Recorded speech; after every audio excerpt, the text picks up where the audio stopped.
Hi everyone, it's Sue Plumb here to share my latest scrapbooking process video with you. Today I'm sharing a pretty girly layout that I created for Colour Blast using colour shimmer sprays, colour paste and also some colour artist inks. So I started my page with the colour shimmer sprays, which rather than using as a spray directly from the bottle, I tipped it out into some disposable cups, which allowed me to dip into them with a wide number 4 brush because I was looking for a watercolor wash look across my background. So I started with blush, which I applied to the page, and then I dried it off slightly with a heat gun. You can see it's still a little bit wet, but I didn't want it overly wet before I went in with the second color over the top. And I also wanted a little bit wet so that the colors would blend when they hit the page together. So that second colour I used there is called Tangerine Dream, and it's a beautiful orange colour with a gorgeous shimmer in it.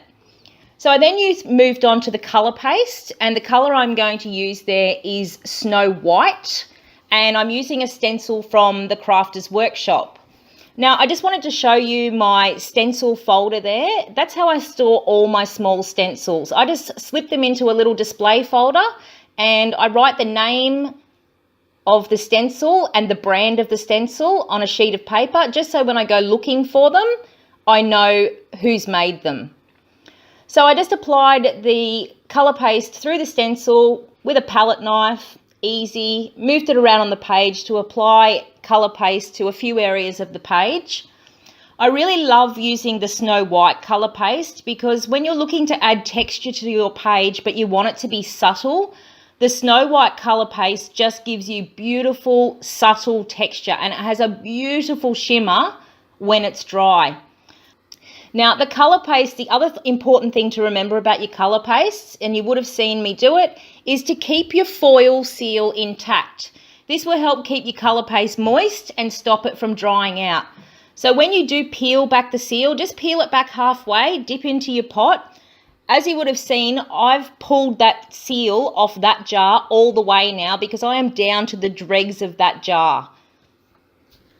So once I had the colour paste down and I dried it off, I then moved on to some paper, some papery layers to pop behind my photo. I'm using the Cocoa Vanilla Studio Life is Beautiful collection there, and I just pulled out a heap of scraps that I had from it.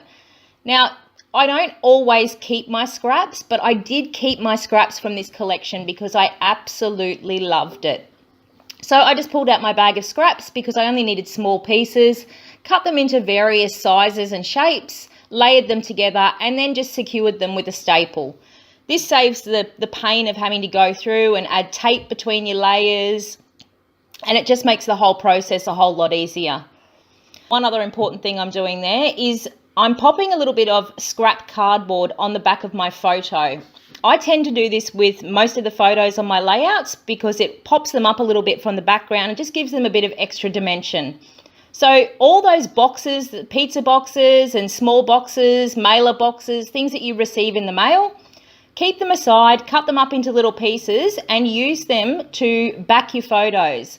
I know a lot of people tend to use foam, but I don't see the point in spending money on something that I'm not going to see, so I just recycle the cardboard from all of my orders.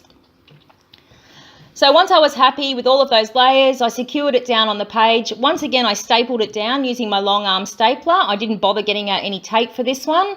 And then I went in over the top with some gauze, which I'm just going to fray up just to give the layout a bit of soft texture.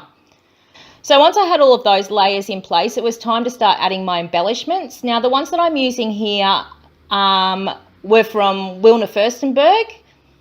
They were ones that I purchased from her website, and I will pop the link to her site below.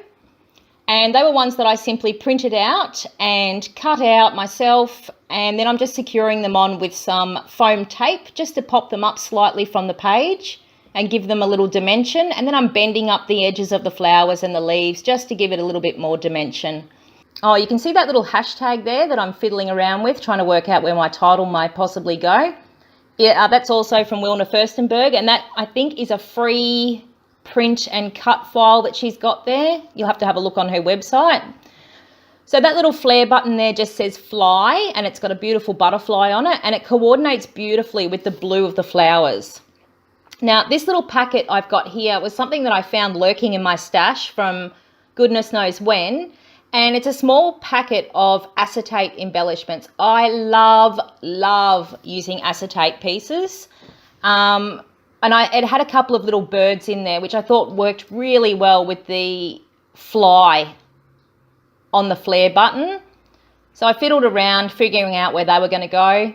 Now, when I secure acetate onto my layouts, I use one of those cheap little tape runners from Kmart. I think they cost $2 from Kmart. They're great, and I find they're perfect for securing down acetate, and the glue on those tapes doesn't tend to show too much, which is great. So those little flowers that I'm using there are also from the Life is Beautiful collection. They're little resin flowers, and they are so pretty. And as you can see, I've been busy hunting through my stash lately, looking for things that I could use up, because, you know, you get new things, you move on to new things, you tend to forget about the old things, and they pile up in the cupboard. So I'm on a bit of a mission at the moment to start busting through some of my old stash whenever I get a chance.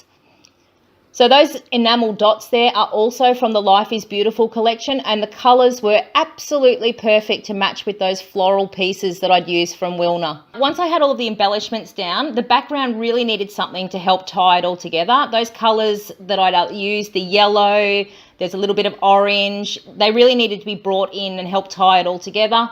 So I grabbed my Colour Artist inks and just a fine brush, and I'm just adding a little bit of splatter over the background just to help bring it together. So the colours I used there were Citrus and Cider. So Citrus is the yellow and Cider is a beautiful orange.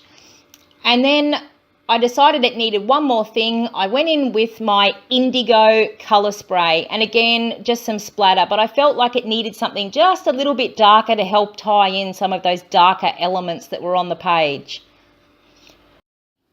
Once I had all the embellishments down on the page, I thought it needed a little bit of text just to finish it off and tie it all together. So I added some Simple Stories Carpe Diem word stickers to the page. And then I used that hashtag title that I'd printed out that was also from Wilner Furstenberg, and I added that on top of the floral embellishment just with a little bit of foam tape. And that was it. I was done. Thanks so much for stopping by today and watching my process video. I will pop links below to all of my channels and links to all of the products that I've used on my page today. Give me a thumbs up, subscribe, and thanks for stopping by. Bye.